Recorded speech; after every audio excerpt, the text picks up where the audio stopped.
Hello বন্ধুরা, আপনাদের সঙ্গে আমি একটা পালং শাকের রেসিপি শেয়ার করে নিয়েছি। তো কি লাগবে দেখুন। আমি কচি পালং শাক নিয়ে নিয়েছি, একদম যেগুলো একদম কচি কচি সেই পাতাগুলো আমি বেছে নিয়েছি। তো আগে থেকে ধুয়ে বেছেই আমি রেখেছিলাম শাকটা। তো এখন এইভাবে মাঝামাঝি কেটে নিয়ে হাতের মাঝখানে চেপে ধরে আমি একটু ঝুরু ঝুরু করে কেটে নেব। যতটা পারেন আপনারাও কেটে নেবেন। আমি এভাবে কেটে নিচ্ছি। এর থেকে যদি আপনি মিহি পারেন তো আরও ভালো হবে। তো আমি সব পালংটাকে এইভাবে কেটে নেব। এই রকম পালং শাকের রেসিপি একবার যে খাবে তার মুখে সারা জীবনের জন্য মুখে লেগে থাকবে। এতটা সুন্দর হয় এই রেসিপি খেতে। তাই সকলকে বলছি আপনারা একবার অবশ্যই এই রকম পালং শাকের রেসিপি খেয়ে দেখবেন। অবশ্যই এত দুর্দান্ত স্বাদের রেসিপি যেন কেউ মিস না করেন। আর আমি রান্না করব, তা আপনারা কমেন্টে জানাতে যেন কেউ ভুলবেন না, অবশ্যই জানাবেন। তো আমি মটরশুঁটি কিছুটা ছিলে নিয়েছিলাম, বের করে নিয়েছি। তো কিছুটা আমি এইভাবে শিলনোড়াতে বেটে নিলাম, মোটা মোটা করে, দানা দানা ভাব থাকলো। দেখুন আমার হয়ে গেছে। তো আমি এখন তুলে নেব এটাকে।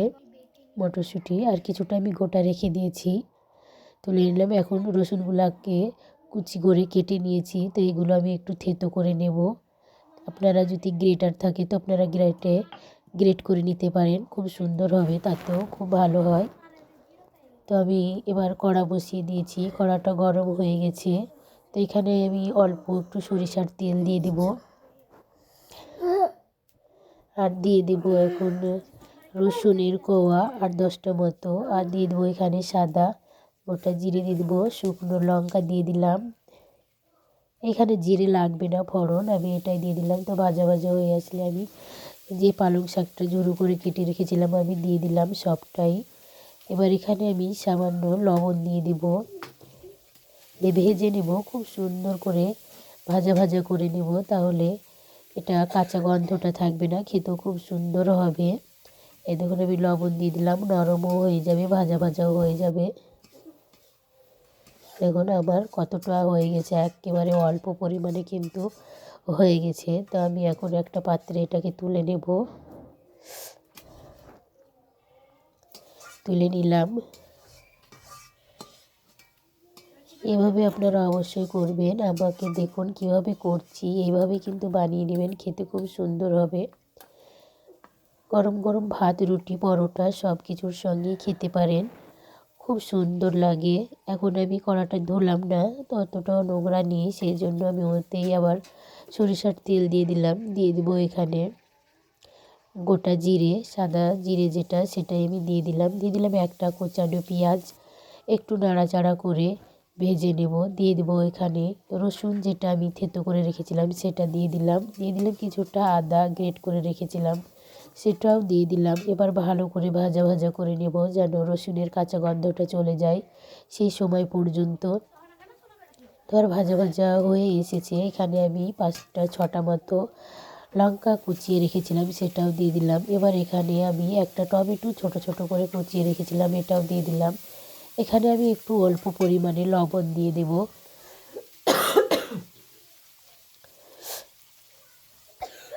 লবণটা দিলে নরম হয়ে আসবে, খেতে ভালো হবে, সেই জন্য আমি একটু লবণ দিয়ে দিলাম। এবার ভালো করে নাড়াচাড়া করে ভেজে নেব। এখানে এখন আমি ঢাকা দিয়ে দেব, 2 মিনিটের জন্য কি 1 মিনিটের জন্য ঢাকা দিয়ে দেবো। ঢাকা খুলে দেখছি, দেখুন আবার কতটা সুন্দর এই টমেটোটা নরম হয়ে গেছে, বা পেঁয়াজটাও সেদ্ধ হয়ে গেছে খুব সুন্দর করে। তো এখানে আমি এবার 2 চামচ মতো বেসন দিয়ে দিব। এই দেখুন বেসনটা দিতে ভুলবেন না, বেসনটা দিলে খুব সুন্দর একটা স্বাদ বা ঘ্রাণ আসে, খেতেও খুব ভালো হয়। আপনাদের বারবার বলবো যেন ভুলে যাবেন না বেসনটা দিতে। তো এখন নাড়াচাড়া করে আমি ভেজে নেব বেসনটাও, যেন কাঁচা গন্ধ না থাকে, আবার পুড়ে যেন না যায়, তাহলে কিন্তু ভালো লাগবে না, খুব একটা স্বাদও আসবে না। তাই হালকা আছে উনুনে রান্না করলে খুব আস্তে আস্তে জাল দিয়ে রান্না করতে হবে।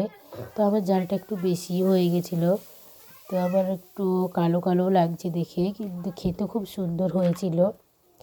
ভাবতেই পারিনি যে সুন্দর এতটা হবে, তো খুব সুন্দর লেগেছিল। তো আমি এখন একটু জল দিয়ে মশলাটাকে আরও কষিয়ে নেব। এখানে আমি এখন গুঁড়ো মশলাগুলো দিয়ে দিব। প্রথমেই দিয়ে দিব 1 চা চামচের হাফ চা চামচ আমি হলুদ গুঁড়ো দিয়ে দিলাম, হাফ চা চামচ লঙ্কা গুঁড়ো দিয়ে দিলাম, যেটা ঝাল আছে দিয়ে দিলাম, ধনে গুঁড়ো দিয়ে দিলাম, জিরে গুঁড়ো। এসব দিয়ে ভালো করে এখনও 1 মিনিট মতো কষিয়ে নেব মশলাটাকে। কষানো হয়ে গেছে, এখানে আমি দিয়ে দেব সেই মটরশুঁটি যেটা আমি আধ বাটা করে রেখেছিলাম সেটা দিয়ে দিলাম, আর দিয়ে দিলাম গোটা মটরশুঁটিটা। এবার এখনও 1 মিনিট মতো আমি ভালো করে কষিয়ে নেব এই মটরশুঁটিটা যেন কাঁচা গন্ধটা না থাকে, সেই জন্য। দেখুন আমার সব একসঙ্গে কষানো হয়ে গেছে, মিশিয়েও গেছে। এখানে এবার আমি জল দিয়ে দেবো অল্প পরিমাণে। জলটা দিয়ে আমি নাড়াচাড়া করে ভালো করে আশেপাশগুলো সুন্দর করে একটু চিচকে খুন্তি দিয়ে এইভাবে নাড়াচাড়া করে নিয়ে এখন আমি ঢাকা দিয়ে দেবো, একটা ঢাকন দিয়ে 5 মিনিটের মতো, যেন আমার জলটা ফুটে যায় বা সুন্দরভাবে মশলার সঙ্গে মিশে যায়। সেই জন্য এখানে সামান্য লঙ্কা গুঁড়ো দিয়ে দিলাম, যেন কালার হয়, খুব সুন্দরভাবে কালার আসবে, সেই জন্য লঙ্কা গুঁড়ো দিয়ে দিলাম। আবারও খুন্তি দিয়ে এখন আমি নাড়াচাড়া করে এবার আমি ঢাকা দিয়ে দিব। দেখতেই পাচ্ছেন যে কতটা সুন্দর গ্রেভি হয়েছে।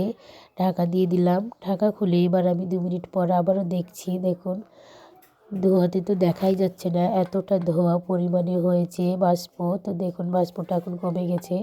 তো দেখুন কতটা সুন্দর কালার। সেই ভেজে রাখা পালং শাকটা এর মধ্যে দিয়ে দিলাম আমি। খুব সুন্দর লাগে এই রেসিপিটা। গরম গরম ধোয়া ওঠা ভাত বা গরম গরম রুটি, লুচি, পরোটা সব কিছুর সঙ্গে খেতে পারেন আপনি। এমনভাবে রান্না করে দেব যেন বাড়িতে সবাই প্রশংসা পঞ্চমুখ হবে, অবশ্যই করতেই হবে। এখন আমার হয়ে গেছে পরিবেশনের জন্য একদম রেডি পারফেক্টভাবে। তো এখানে আমি ভাজা মশলা জিরে গুঁড়োটা দিয়ে দিলাম, এবার নামিয়ে নেব। দেখুন কত সুন্দর সবুজ সবুজ হয়েও আছে কালারটা একদম। এখন খাবার জন্য রেডি, গরম গরম ভাতের সঙ্গে বা রুটির সঙ্গে যেটার সঙ্গেই হোক সার্ভ করে নেবেন, খেতে খুব ভালো হয়। তো আমার এখন কমপ্লিট রান্না।